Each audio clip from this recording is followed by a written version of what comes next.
Not 2025. 25. And Kellen Moore can't decide. He can't decide. Tell me who it's gonna be. It's gonna be the Saints starting QB. Is it Rattler or Shough? Sure. That decision can't be that tough. And it really don't matter to me. As long as the Saints not 4-13. Please tell me, who is the Saints' new starting QB? Please tell me. I wanna know. Please tell me. We rebuild and we know we make it rough. Please tell me. Is it Rattler or Shough? Is it Rattler or Shough? Who's the quarterback? Kellen Moore. Who's the quarterback? We gotta know. Who's the quarterback? Running the show. Who'll get no first and snap? Got to know. Who's the quarterback? Kellen Moore. Who's the quarterback? We gotta know. Who's the quarterback? Running the show. Who'll get no first and snap?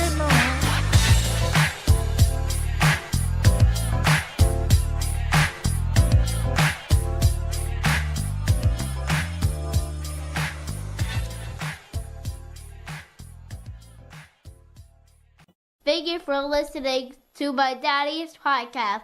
Please subscribe to our channel. All I gotta say is, who that?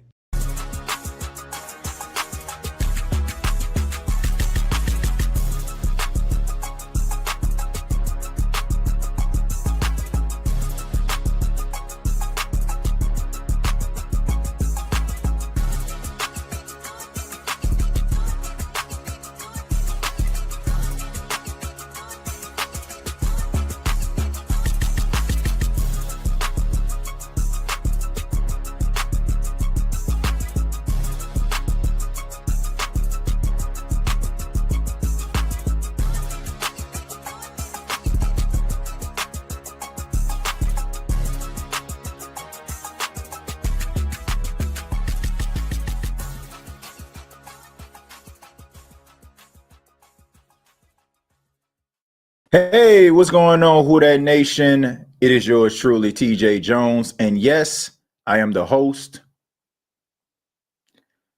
of the State of the Saints podcast. And thank you so much for checking out the State of the Saints podcast, where we talk New Orleans Saints. Hope everybody had a good weekend. Hope everybody is rested and ready for the work week. And also, we're inching closer and closer to the NFL season. And I want to say thank you all for tuning in. A special shout out to everybody that checked out the most recent song that we created here. Who's the quarterback? All right. And that just pretty much tells us that the 2025 season is here. And upon the making of this video, the New Orleans Saints have yet to select the quarterback who will lead the New Orleans Saints at least the first part of the 2025 season. Hopefully, they don't have to make a change. And, you know, the New Orleans Saints are really doing their due diligence, man. They're really taking their time. They're not concerned about what others are saying. They're not concerned about what history has shown them. They want to make sure that they're making the right decision. We'll get into that in just a minute, but I do want to mention some of the roster cuts that the New Orleans Saints are doing as we speak, and this could change, but upon the making of this live stream, the New Orleans Saints have released a few players. They've released punter James Burnup, tight end Seth Green, running back Cam Akers, tight end Michael Jacobson, defensive lineman Jeremiah Martin, offensive lineman Kyle Hargel, and also wide receiver Moochie Dixon. And we also know Donovan Peoples-Jones was released a couple of days ago. First and foremost, I just want to say I didn't even know who Moochie Dixon was. All right, I'm going to be honest with you. And no disrespect to the young man. And, you know, I hope that he ends up landing, a spot in the NFL somewhere or continuing his football dreams. But, I mean, this dude was so deep on the depth chart. I mean, you're going to need a magnifying glass, Sherlock Holmes, to find him. I mean, I didn't even know who this cat was. But anyway, these are a few of the roster cuts, and we expect to hear even more names as the Saints get closer to the deadline, which is on Tuesday, when they have to make sure that their team is down to 53. And this is always a really tough decision. It used to be teams were able to cut players in between, but the NFL has decided to allow the process to kind of linger. And I think that's kind of beneficial to some guys, because, it kind of helps them to be able to put more on tape, get more experience. And maybe, they probably didn't flash in week 1, but, given another opportunity, they may flash in week 2, which opens up opportunity for them to get another job if the New Orleans Saints can't keep them. But these are a few guys so far. I expect for the numbers to increase, and we will keep you posted as the names come out. And feel free if somebody else gets cut upon the making of this video while we're doing this, feel free to put it in the comments. I'm always extremely grateful to people who always keep me abreast of what's going on in real time. So let's go ahead and talk a little bit about this quarterback competition. I know Saints fans are tired. They're just like, man, just pick somebody and let's roll with it. We all know that this is a rebuilding process. But, I talked about this on Bleacher Report, and I won't steal too much of the thunder that I put in the daily video today. I'll post that really soon. But I want to talk a little bit about Kellen Moore's decision. And I want people to understand that it's not as simple as it may seem. Kellen Moore is in his first year as a head coach. And when you're in your first year as a head coach, everything that you do, every decision that you make is being analyzed. Being analyzed by the front office, being analyzed by fans, being analyzed by onlookers to make sure that you are the right guy. And Kellen Moore just wants to make sure that he's doing it right, because this is, without a shadow of a doubt, the most important decision that Kellen Moore has made so far in his young head coaching tenure. This is deciding who is going to be the franchise quarterback in your eyes. We may sit up here and we may look at the guys and size them up, and to us, some of us may feel like these guys aren't starting quarterback, franchise quarterbacks, but that's not the way the Saints are looking at it. This is a tough decision because it's one of the biggest decisions, because we know that the quarterback position is one of the most important, if not the most. Some people would say it's the most important position on the field. Doesn't matter what you have on your team. Doesn't matter how it's assembled defensively, offensively, no matter the weaponry on our side, tight ends, etc., offensive line. If you don't have the trigger man, the right one, you're going to struggle. And as much as we don't want to, really fully analyze Kellen Moore, because we kind of understand what was placed in front of him when he was hired, I mean, you can't really help it. I mean, it's just human nature for you to wonder to yourself, well, if he made a decision like this and it doesn't work out, maybe, just maybe, this a foreshadow of things to come. So I don't blame him for taking his time and trying to make sure that he goes with the right guy. I was looking at a video, shouts out to Fletcher Mackle. I was looking at a video that he was talking about the New Orleans Saints quarterback competition, and he was talking about when the Saints select one of these guys, and the Saints are focused on trying to make sure that said quarterback is going to be prepared. It's not going to be one of those situations where I feel like the New Orleans Saints are just going to yank that quarterback, just because he might go through some struggles.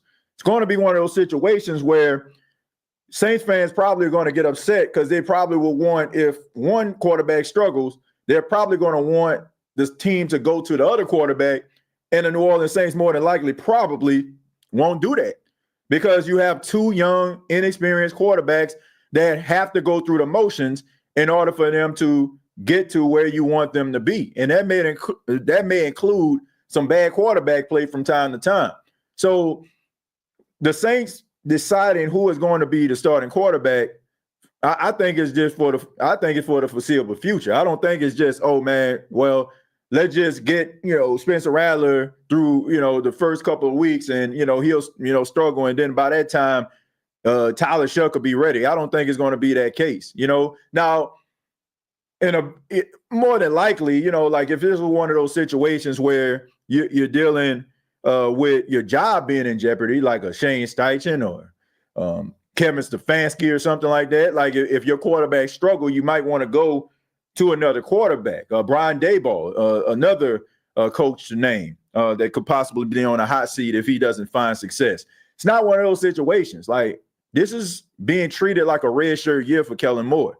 I think that, this is a tough decision, and I understand why they're taking so long, even though we just want them to decide which one. I went back this weekend and I took a look at every single game that these guys have played in, right? I mean, I went back and I watched all 3 preseason games and watched both guys play. And I come away with this conclusion. The same exact conclusion I had on X, if you follow me. I see 2 guys that at this point, they are not ready for prime time. I look at 2 quarterbacks that, in my opinion, have a lot of talent, arm talent, their ability to be able to move around the pocket. And I just think that it's going to take some time in order for these guys to generate any levels of success. And I just don't understand why the New Orleans Saints didn't try to bring a veteran in. I mean, the only logical explanation I would have for that is the Saints organization had a conversation with Kellen Moore, and they assured him that, okay, we're going to try to find our franchise quarterback. And, if things don't go the way that we expect, don't worry. They kind of gave him some assurance that, he had some time.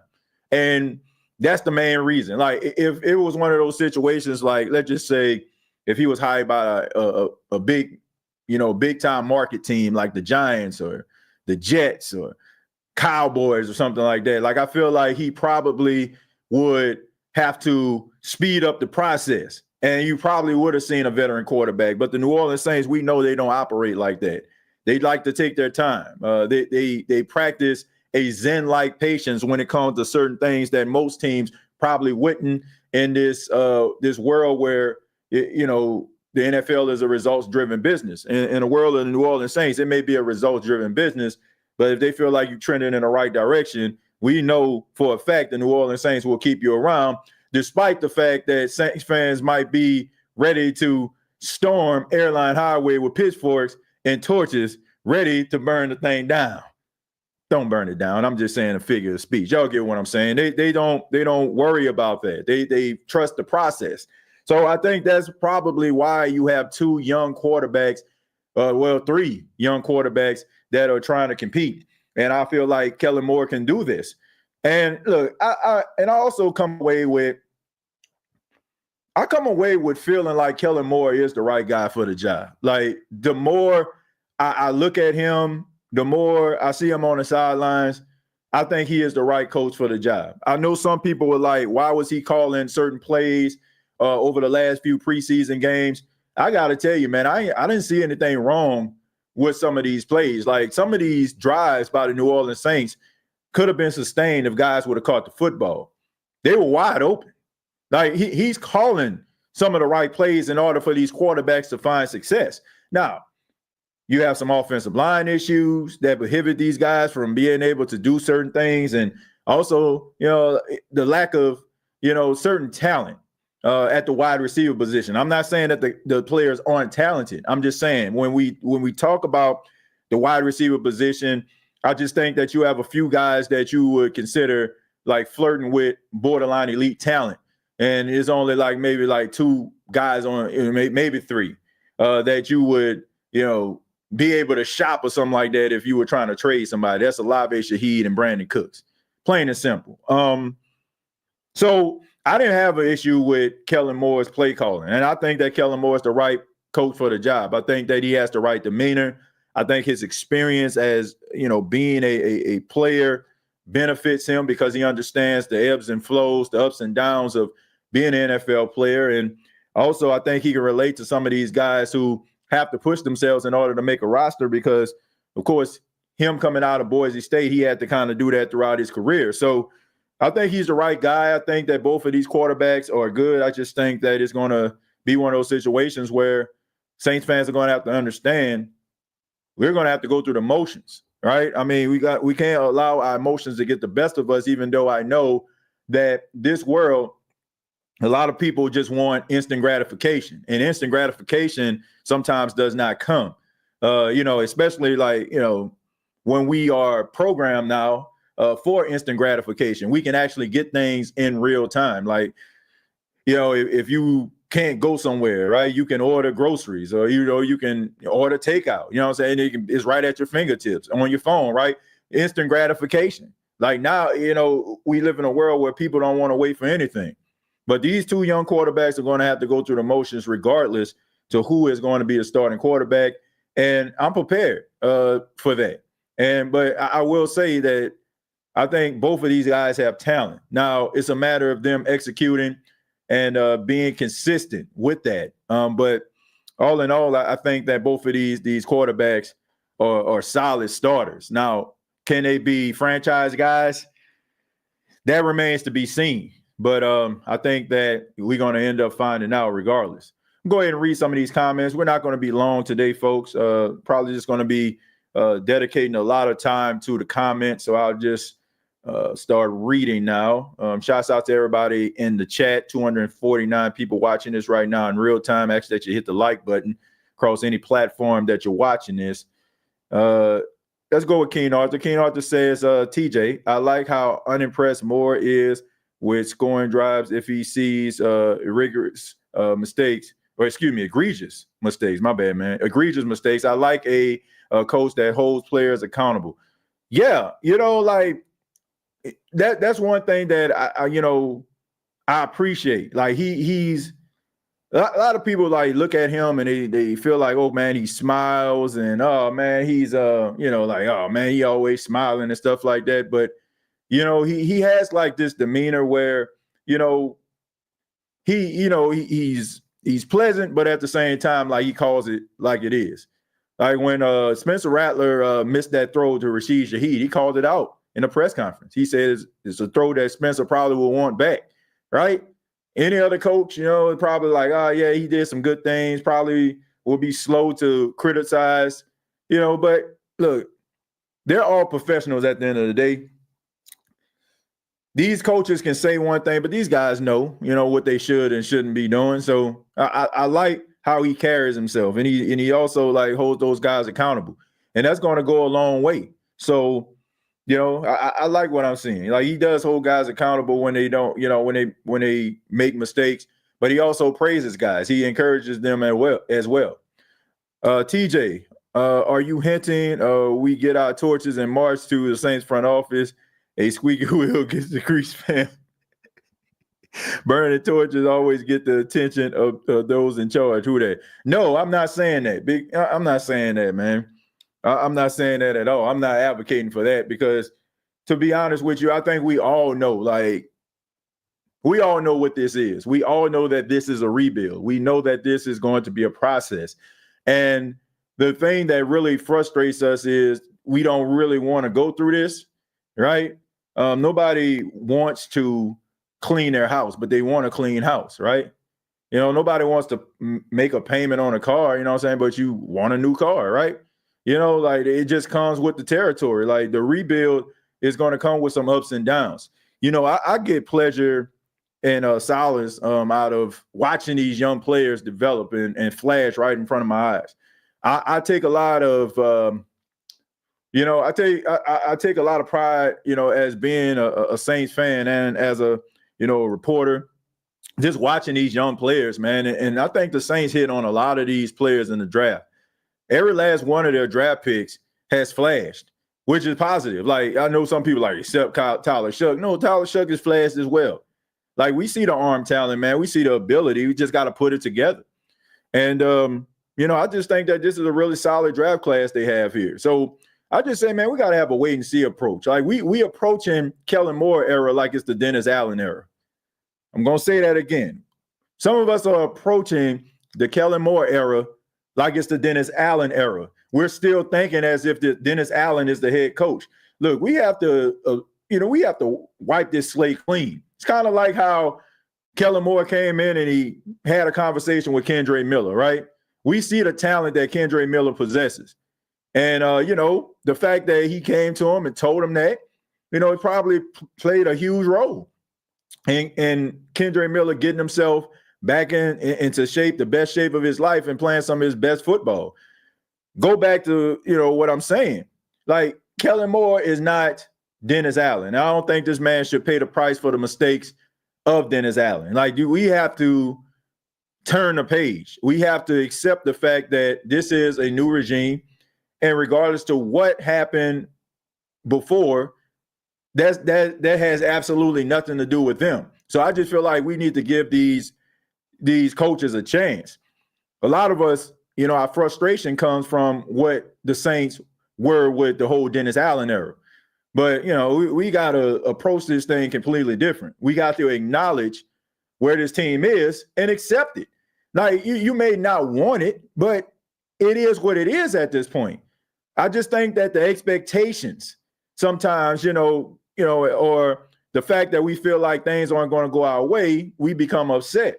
But we have to face reality. It's not like, I don't think it's going to always be this way. You just got a coach that's, brand new, and he's going to have to build the team up the way that he feels they need to be. But it's going to take some time because you still have some players on this football team that have to get adjusted to the Kellen Moore way, and he has to probably bring some players in, draft some players in order for his team to look like a team that he feels can make a run at this. So it is a rebuild. And nobody likes a rebuild. Like, nobody likes the process. Nobody likes the process. But, when the process is done, we appreciate the work that we put in. So I would just say be patient. Johnson with the holding penalty that killed a drive. Yeah, Juwan Johnson. Yeah, that holding drive. I made a joke. And I said the New Orleans Saints just need to start every drive 1st and 20 because a holding penalty is just gonna come. It's gonna be a 10-yard penalty. Let's just get this out of the way already. But nah, seriously, man, they got to stop doing these things, man. You gotta stop. You gotta stop shooting yourself in the foot, man. Those are the type of things that we seen last season, and I hope that we don't see it again this season.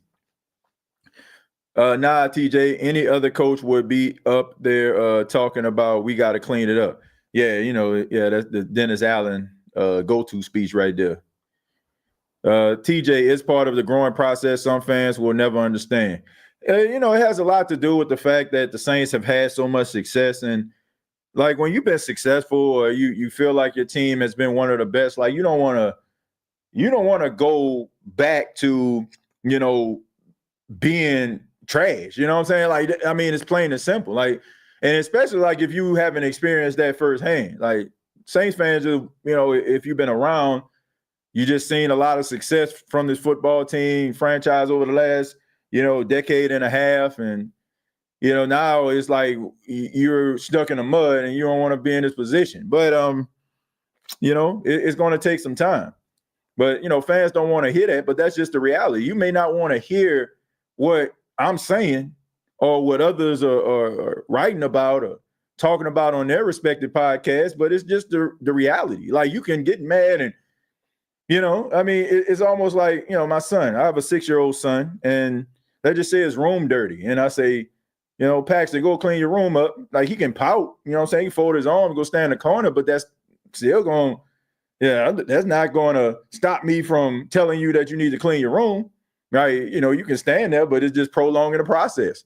So what I'm saying is you can get mad all you want to. Like, you can talk about, what the Saints don't have and what this team have and what they should have done and this, that, and the third, but it's still not going to stop or defeat the fact that this is a rebuild. So you can get yourself all worked up about what the team should have been, what they should have done years ago, but it's 2025 and you got yourself a new coach, got yourself some young promising players.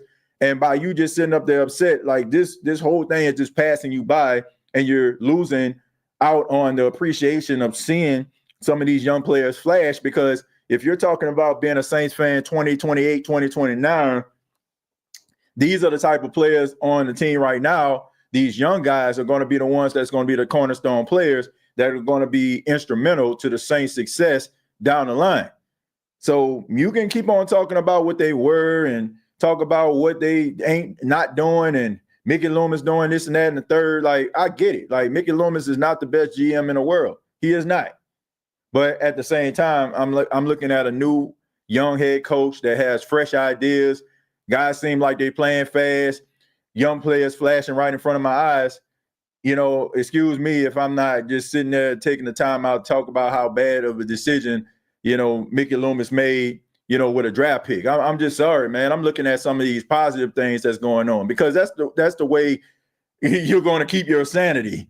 You know, thinking about everything that's going wrong, a bad decision after bad decision is only just going to prohibit you from actually seeing some of the positive things that are going on. That's why I'm focused on the positive, you know, because like I said, if you accept where the Saints are right now, like if they do anything to exceed that, it's a pleasant surprise. But if they don't, you already know that they lack talent in certain areas. And you have young, inexperienced guys that have to figure it out. So why are we sitting up here complaining? You know? Now you have a young child, a 6-year-old child. You tell them to shoot a 30-foot jumper. Oh, they shoot it. They ain't got enough muscle into it, right? It don't even hit the rim. Are you gonna sit up there and ask them, man, why you ain't hit that 30-foot jumper? Like, does that make sense? You have a young, inexperienced team that's trying to figure it out. Like them not being a Super Bowl contender. Like, how is that not, how is that not ideal? You know what I'm saying? They're young, inexperienced, and they have to figure things out. They got to grow. They got to develop. And eventually they'll start hitting those 30-foot jumpers, right? And they'll probably start hitting them over you because by that time, they'll probably be grown and you probably too old to catch up with them. I'm actually talking about myself because I think eventually one day my son just going to surpass everything I'm doing. I don't want to be like one of them dads that, be so old, can't keep up with their kids, son, like just running laps around them. Y'all get what I'm saying. Like I said, TJ, I'm watching the trades and feel that Loomis gave up too much to Denver for that wide receiver. He's a very lazy GM. He should have had a short list of players that could trade for or sign when released, says Eric. Look, we all know that Mickey Loomis over the last couple of years has made some questionable decisions. I mean, trust and believe is well documented here on the State of the Saints podcast.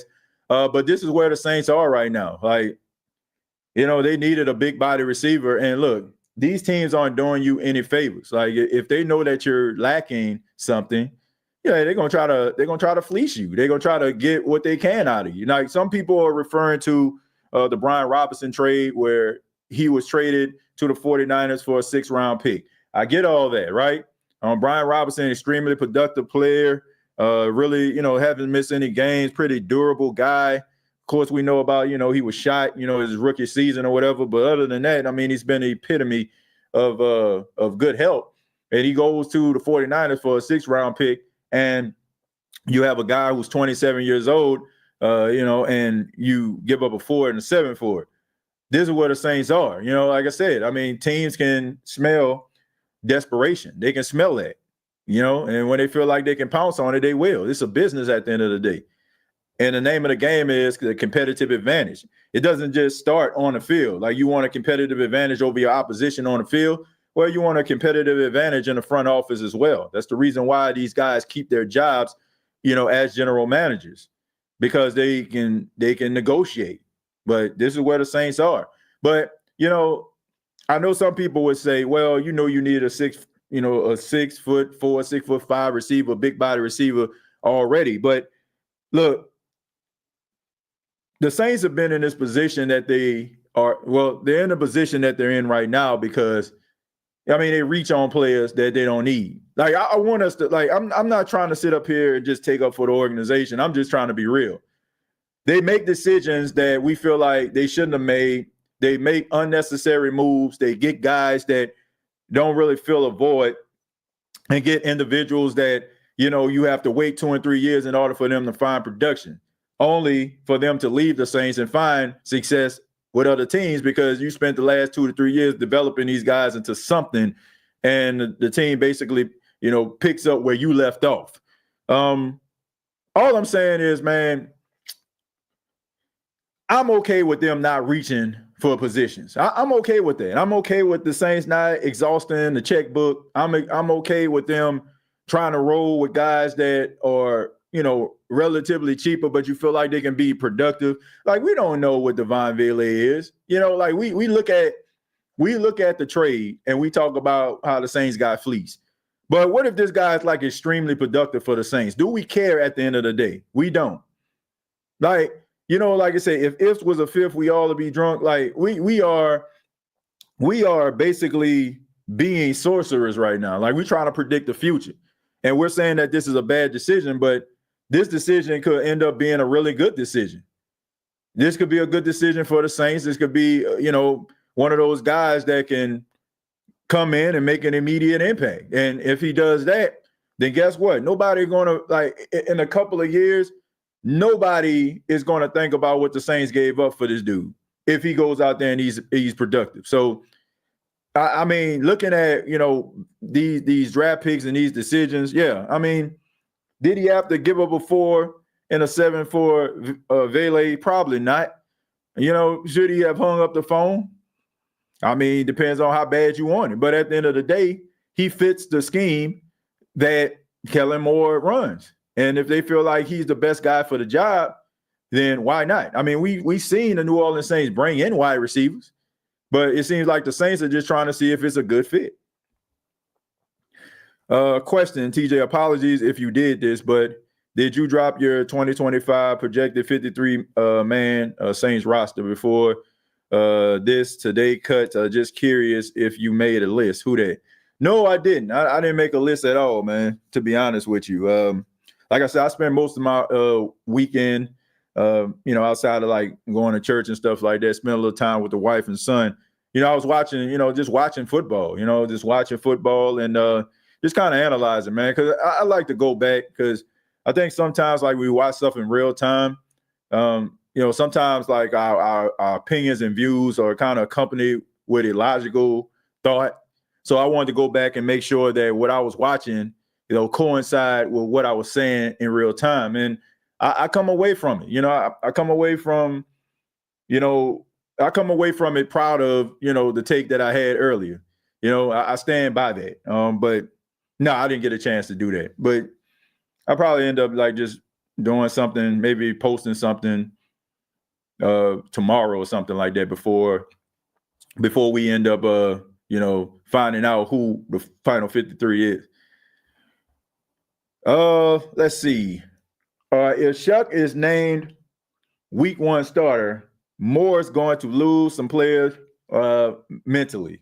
Lave, Kamara, just right off the bat. I don't agree with that, man. I don't agree with it. The reason why I don't agree with it is simple. I mean,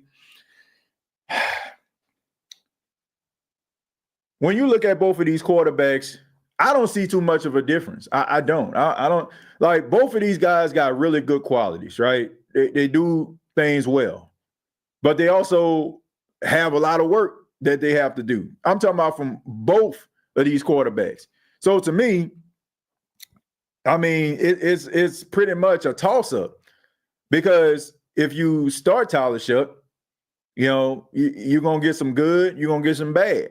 You start Spencer Rattler, you're going to get some good, you're going to get some bad. So I don't think guys are going to check out because they understand what these two guys can do. Like, here's the thing. I know we, as onlookers, we basically analyze and formulate our opinions based on what is like presented to us, right?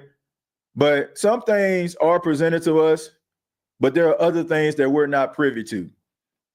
Sometimes we look at guys and be like, man, why this dude ain't playing? Like, why this guy ain't out here starting? Like, why this dude, like, man, he has something. And then all of a sudden, like, we only looking at it from like a broad scale. Like, basically, okay, we see this guy. Okay, he's making some plays. He's doing a little something. But we don't know what's going on behind the scenes. We don't know how these guys approach the game, how they are a student of the game behind the scenes.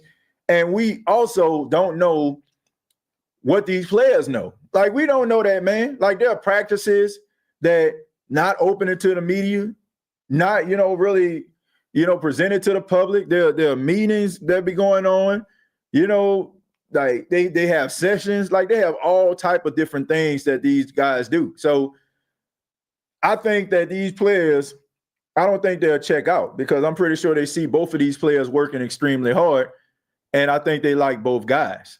You know, I know people was talking about when Spencer Rattler, facilitated that 2-minute drill and guys coming off the sidelines and they dapping them up and basically hoisting them on the shoulder and carrying them off the field. But I feel like if Tyler Shough did the same exact thing, guys would have did it too. Like that's like the camaraderie and the relationships between these guys is just incredible. Hold on one.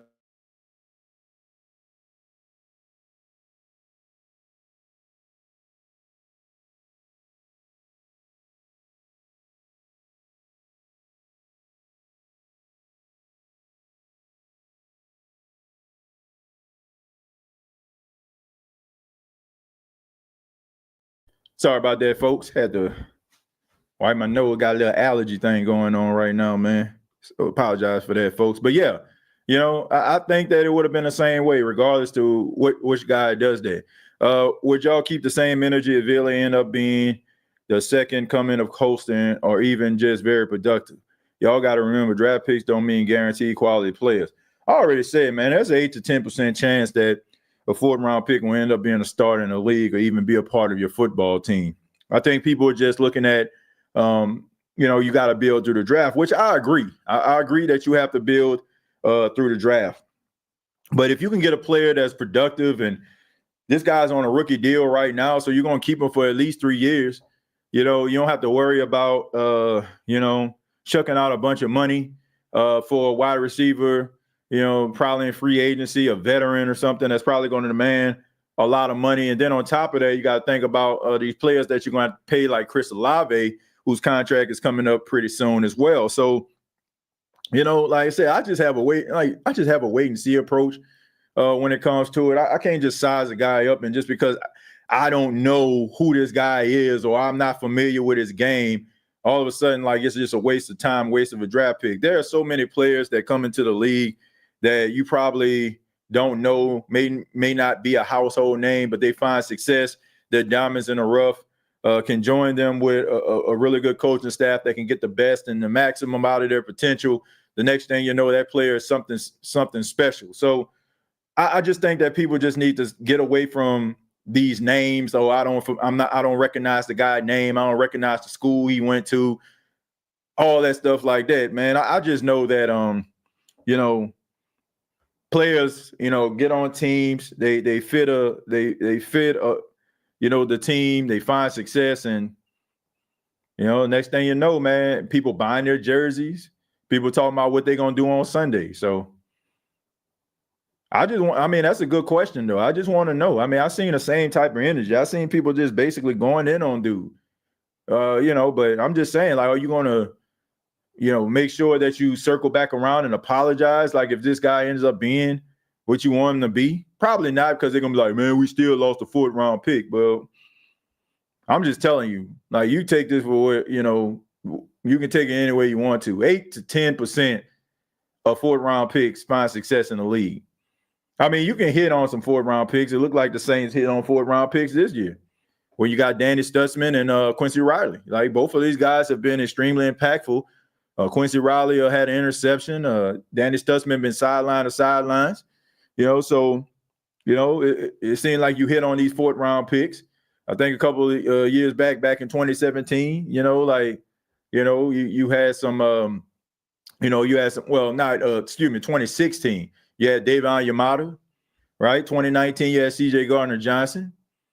So you hit on some 4th-round draft picks, but I'm just saying, like, the Saints need a big body receiver. And if this guy can score touchdowns in the red zone, if he can convert on 3rd downs when you need somebody in the middle of the field and put him in the slot, and he making plays like Colston did back in 06, 07, I don't think anybody be talking about no 4th-round draft pick.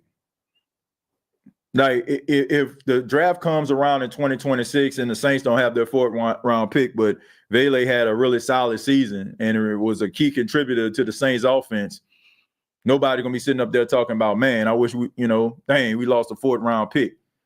because you're gonna be excited about the fact that this guy came in and made some plays. And miss me with that stuff about, oh man, players, when they turn 30 years old. Like, man, I don't know, man. Like, it's like, for example, if I'm 29, on August 7th, then August 8th, all of a sudden, my knee go out. Like, come on, man. Like, this guy's 27 years old, yeah, but he had 2 years where he didn't have any wear and tear on his body. I don't understand that. Like, he's 27, as far as age, but he's probably like 24, 25 when it comes to a football life. So this guy can play into his 30s. I just don't, it's just like when a guy turns 30, all of a sudden people are like, oh, he's 30. Like, what that mean? Like, we see players like still perform and play at a high level in their 30s. Like, it depends on how you take care of yourself. It depends on, what your off-season routine is, your mid-season routine. Are you taking care of yourself? So it's like, I don't know, man. Just because a guy turns 30, then all of a sudden, oh man, he like 30 years old is old only in football. Like, if somebody 30 years old right now, is probably gonna say, man, you're a young whippersnapper, right? I mean, but you 30 years old, like, shoot, it don't matter. Like, you turn 30, like, you old. And honestly, and no disrespect to people, but I feel like that 30 narrative is lazy because it just seems like it's just something that people say. It's like almost like a cliche now. Like, it's like he's 30. It's like I don't have anything else to talk about. So, if I'm concerned about a team, what would I be concerned about? Oh, he's 30. Like, but how is he playing? How is he playing at the age of 30? They got some 30-year-old players right now, 30 plus, still the best at their positions, still making an impact. So I just think that sometimes, like, when we start talking about, oh, he's 30, like, I just think that that's kind of, lazy, especially when we don't put it into context. It just becomes like, it just becomes like a narrative. Like, when a player becomes 30, oh, he just go ahead and take him to the junkyard. TJ, that kid Shough had some wheels. I say use the read option and triple option with AK and Kendre too. He scored a tutty off one. Your thoughts? I think that you're going to see a lot of that from these players. I think that Kellen Moore didn't really show a lot. I think that he understands these players' skill set, and this has been Kellen Moore's calling card, which has been when he has a player, like he finds to utilize them. Like, he has some Sean Payton in him. When Sean Payton, like, he has a player, like he if a player has a certain skill set, he'll come up with a scheme, that fits that particular player. He'll come up with offensive plays that fit that player, right, based on their skill set. And Kellen Moore do the same thing. Like, I don't think that they're showing everything. I know, that's another thing. Saints fans who are evaluating these quarterbacks based on a very vanilla offense. But I agree. Like, people are like, oh man, you need to open up the playbook. Open up the playbook for what? So the Arizona Cardinals can have a competitive advantage in week 1? I mean, because it can put your mind at ease. Oh man, look at that exotic play right there. Well, stay tuned to week 1. Then you'll see maybe a different offensive playbook that is extremely beneficial to the players on the field. Right now, you just want to see what you have in some of these players that are on the bubble. You know what you have in offensive players like Rashid Shaheed, Chris Olave, Brandon Cooks, Juwan Johnson, Alvin Kamara. Like, you know what these guys can do. And I'm pretty sure they already got some game plans, that are set for these guys. It's about these individuals that are trying to make your team. So, yeah, you're going to make the offense simplistic. Right? You're going to make it simple. You're going to make it vanilla, because what you just want to see is can this guy get out of his breaks? Can he run can he run his double move? Right? If you're a running back, can he run in between these tackles? Can these offensive line push these defensive linemen back? Pretty simple stuff. But if you want to see like exotic plays and all that, I mean, you have to wait till week 1. I don't have no problem with that. Why would you give a team a competitive advantage? Why? Because, Saints John Doe fan can be happy and say, oh, man, you seen that triple reverse in preseason where it really don't matter. And now, now Arizona can go ahead and put that into their memory banks. And when you had a way that probably it could be a play that can end up in success. Now they're ready for it. So, no, I don't have an issue with that at all. Thank you, TJ, for taking questions. Have a great day to you and your wonderful views. Who they? Yeah, we about to get up out of here too, man, because y'all know, man, I have to go pick up my son, man, from school. But let's see. He goes to a different school, so it's a little bit further than his original school was. So I said, yeah, we shuck around and found out for 5 to 6 years of college, and now rookie season, my views is still the same. We could have saved some time and picked elsewhere. I mean, look, that's a fair assessment, man. That's a fair assessment. I mean, but that's who they want to roll with, man. That's who they wanted. Like, there's nothing we can really do about that. You know, all we can do is just hope for the best, because this guy, they feel like could be the future of this franchise, and they don't think like fans do. Like, if you're skeptical about Tyler Shough, the Saints don't feel that way. They feel like this guy has promise and could be the answer to their problems. That's the way that they carrying it, and I'm pretty sure it's the same way with Spencer Rattler. You know, like, so they looking at it the best case scenario. And also, look, man, I respect the hustle, you know, like, because the Saints need a quarterback. And if look, the Saints fans, logical Saints fans, I gotta stress that they understand what a team is. So you will never have this type of grace anymore. Like, Kellen Moore is being evaluated very, very kindly. You know, like, nobody really looking at him as a coach. Like, nobody really evaluating him as a coach. Every situation that involves the New Orleans Saints, for the most part, I rarely see Kellen Moore's name come up. I never see, like, man, Kellen Moore, like, that's just terrible. You know, it's always, like, referred to the front office. And why? Because you don't have enough on Kellen Moore for you to decide, is he a good coach or bad coach, etc. We know that this is a rebuild, so people aren't really analyzing or breaking down Kellen Moore as a coach right now, but they will next year. So you're trying to find a quarterback, right? And let's just say, for example, on slot, Tyler Shough isn't the guy. Look, who expect for the Saints to make postseason this season? Who expect the Saints to make a deep run in the playoffs? You got to be the biggest Saints fan walking across Louisiana, the Gulf Coast somewhere, for you to sit up here and just say that this team about to run the table and win a division, go to the championship, Super Bowl. Like, you got to be the biggest Saints fan walking. Everybody understands where the Saints are right now.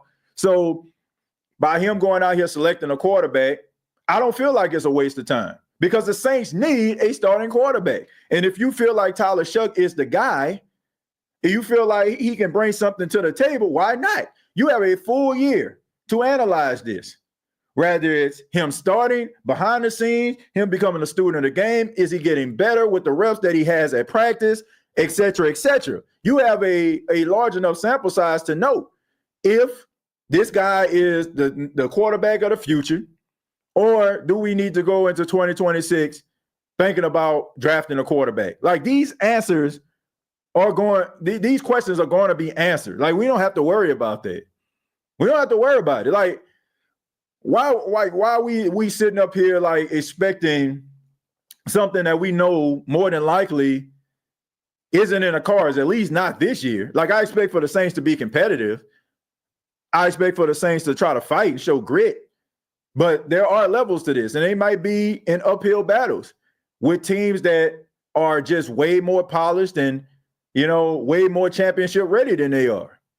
So I don't have a problem with this. Everybody's saying, if it don't work out, man, go try again. We seen the Tennessee Titans do it when, you know, they drafted Will Levis in the second round. Obviously, Will Levis wasn't the guy. So what did they do? They drafted Cam Ward with the first pick overall. Seemed like he is going to be that guy. Comes with a lot of energy, really good thrower of the football. Who knows? Only time will tell. We seen the Arizona Cardinals do it a couple of years ago with Josh Rosen. They drafted Josh Rosen in the first round. Obviously, Josh Rosen wasn't the guy. So what did they do? They drafted Kyler Murray. Like, these things work themselves out. Now, you might sit up here and say, oh, man, it's just a waste of time. But let's just be real about this, folks. I mean, how many draft picks have the Saints whiffed on over the last couple of years?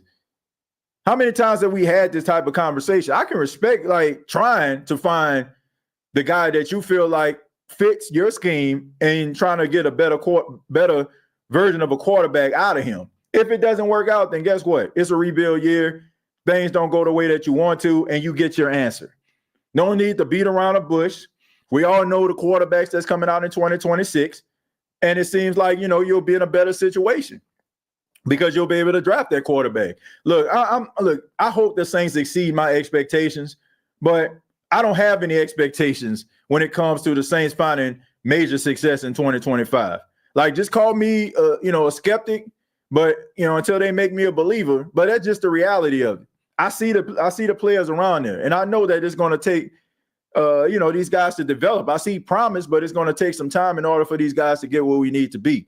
So I get it. Like, you want the Saints to make right decisions so you don't have to keep on going back into the crates. But history has shown us over the last couple of years, like, that has not been the case. But like I said, you have a year right now to figure out what you have in Spencer Rattler. You got a year to figure out what you have with Tyler Shough. And if one of those guys can be your franchise quarterback, maybe if Rattler end up starting Shough, sitting, could this be beneficial to him? Or if you go with Tyler Shough and it doesn't work out, then guess what? You have your answer. You got your answer. And just go back into the draft and try again. I know it sounds like a lazy and a very frustrating process, but man, look at these teams that we've had franchise quarterbacks, Hall of Fame quarterbacks. They lose them, and then they just be stuck in the mud. And they just constantly try to draft another quarterback year after year. And like I said, it's a very tiring process. But at the end of the day, you keep doing it until you get it right. Right? I mean, we seen like the Buffalo Bills, right? I mean, the Buffalo Bills, what they went from like having like, what was that? JP Loftman, EJ Manuel. I mean, like all these different quarterbacks that come through. I mean, Tyrod Taylor. I mean, all these different guys that they've got, rather it's through the draft or through free agency, and Rob Johnson, Flutie back in the day. All that, all these different quarterbacks. I hope it don't take that long, but it took a lot of bad quarterback play and misses in order for them to get to Josh Allen. Now, I'm hoping, like I said, I hope the Saints don't have to get to that point, but what the Saints are experiencing right now is what many teams go through.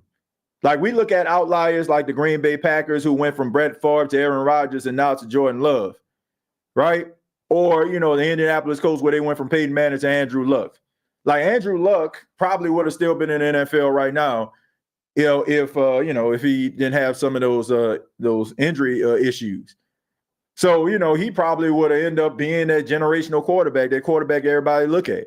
How, you'll look at like some of these quarterbacks, because he was in there, with the Bradys and Brees and stuff like that, even though he was younger than those guys.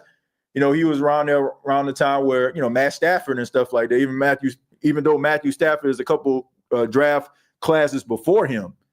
But all I'm saying is like they would have had their answer. A lot of teams don't experience that. They don't go from hit to hit to hit. It's like we hit, we missed again. Okay, maybe this guy has something. That's just the way that it goes, folks. It's a frustrating process. But a lot of teams go through it. Our O-line have the most important job on the team. If they hold up, I think both of these young quarterbacks could be decent with a ceiling to get better. Yeah, I mean, it's gonna take that offensive line to get it together. Now, I was impressed at the improvement that I seen in the game versus the Denver Broncos. And what was more impressive was the fact that was the starting offensive line, and it was going up against one of the best defenses in football last season. So I think it had a lot to do with Eric McCoy being out there, him being able to call the protections and, being able to help out the young quarterbacks. But, they're going to need to have their best effort. But I'm extremely concerned because I really honestly don't think that the New Orleans Saints offensive line is going to find that breakthrough type season until they fixed his interior.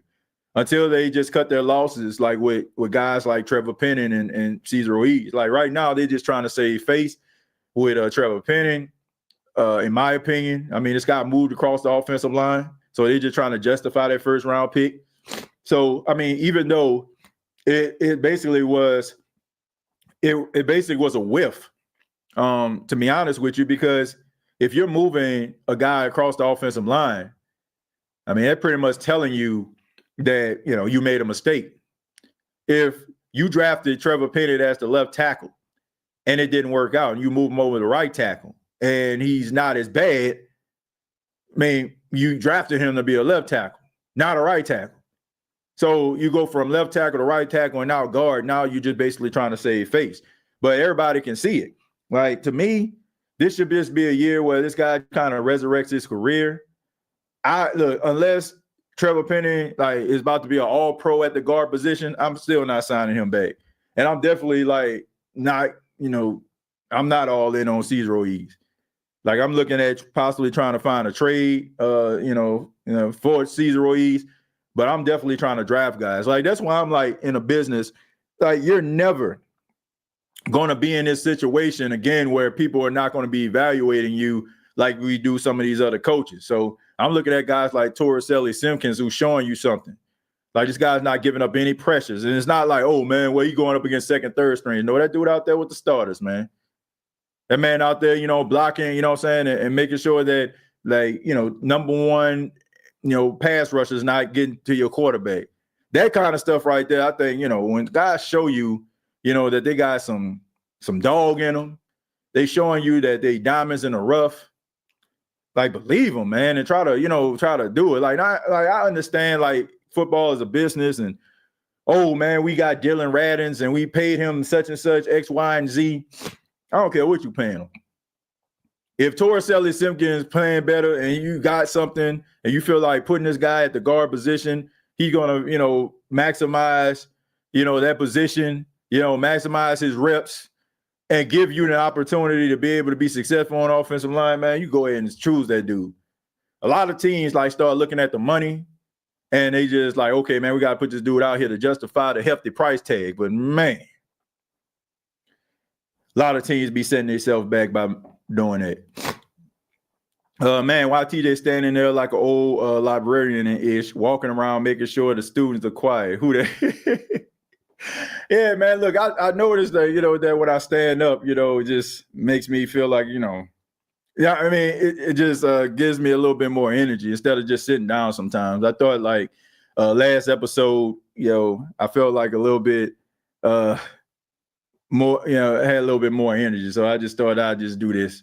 Yeah, but yeah. And then on top of that, just standing up, just, make you feel better instead of just sitting down sometimes. I'm old, man. Them joints, keep them joints loose. Easy to say you don't care because you aren't the one paying them. Yeah. I mean, I don't care, but at the same time, it's look, it doesn't matter how much you pay for something. If it don't work, the way that maybe something that's cheaper may work, are you going to just, okay, man, I paid top dollar for this, so I'm going to use, no, if something, may not, be as much as what you had before, you probably going to utilize that if it gets the job done. I mean, I don't know, man. I don't think you need to sit up here and justify, that's not very smart to me. Oh, I'm gonna keep on using this because I paid this much for it, but this over here, is old cheap thing, but it's working. I don't know. If the guy looks better than the other, or he's showing promise, why not tap into that? I mean, why? So he can go somewhere else. He ends up being on a starting offensive line, and the next thing you know, we have another Zach Bourne, Trey Henderson situation again. Y'all tired of that? Man, I don't know. TJ standing like he ready to be a front line in a war, hands behind your back, rocking back and forth. Let's see, TJ standing there like he recruited people to ITG Technical School. Nah, I mean, I definitely adore that. Man, you ain't got nothing else to do with your life. TJ, I made a lot of YouTube shorts from the Saints Broncos game on my channel. I'm gonna have to check that out, man. And we're gonna go ahead and end with would you be happy if Shough or Rattler are just good game managers and a stout defense and a good running game? I mean, yeah, because that is going to help those guys. I mean, we all know the best friend of a young quarterback is a good defense and a good running game. So if they have that, I'm okay with that. And you're probably gonna win a lot of games with that. But a lot of factors are going to have to play, going to have to take place in order for you to have that type of success, right? You can't be behind the sticks. Can't keep shooting yourself in the foot. You got to play disciplined football because the Saints right now aren't built for a shootout. Like they ain't about to go toe to toe with offensive elite teams, elite offensive teams. Yeah, you're not doing it. So there you go. But I want to say thank you all for checking out the State of the Saints podcast. I ask that you hit the like button if you enjoy the State of the Saints podcast and all its content. You can check out previous episodes here on this channel. Also, a special shout out to everybody that comes over every Tuesday at 8 p.m. to the NFC South Roundtable. That's on YouTube, youtube.com, search NFC South Roundtable. The State of the NFL podcast will have a new video coming out. I normally drop them around 10:30 p.m. Eastern time, so that's 9:30 Central. Be on the lookout for those. And if you want to follow me on social media, follow me on X at TJAYJones8. Till next time, all I got to say is, who dat? Thank you for listening to my daddy's podcast. Please subscribe to our channel. All I got to say is, who dat?